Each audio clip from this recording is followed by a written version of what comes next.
中和区公所最近改建了中和公园南侧的儿童游戏区，将原本的罐头游具换成了森林树屋跟小木屋等等特色装置，同时还铺设了安全地垫，增加安全性，要让家长放心的带孩子前来公园游玩。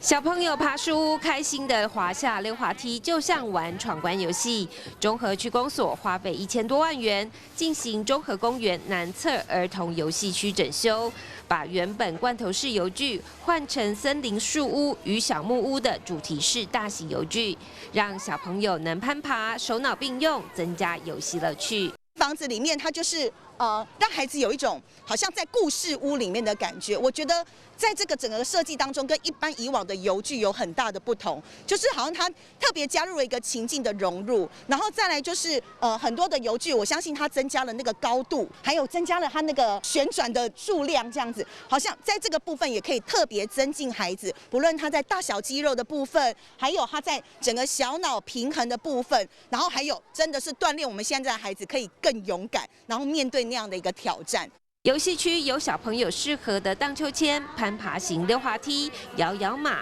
还有适合小孩的尿布型荡秋千。溜滑梯下铺设了实力，荡秋千下则铺有色彩软垫，小朋友可以学习数字跳格，也更安全。它那沙坑都很棒啊，不容易污染嘛，然后小朋友玩起来也比较安全。那个地垫也很软啊，很棒啊，很柔软啊，哈，那。 还有溜滑梯，他们也很爱玩，小朋友可以了，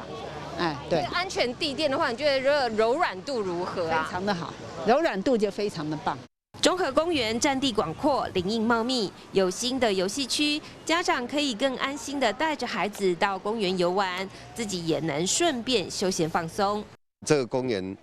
每年可以造福我们这个使用人数达到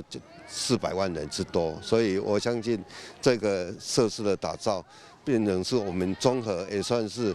第13处的特色公园，包括地垫还有游具设施都符合国家标准，所谓的 CNS 1262、12643的这个国家的标准，打造一个非常棒的一个休闲的公园。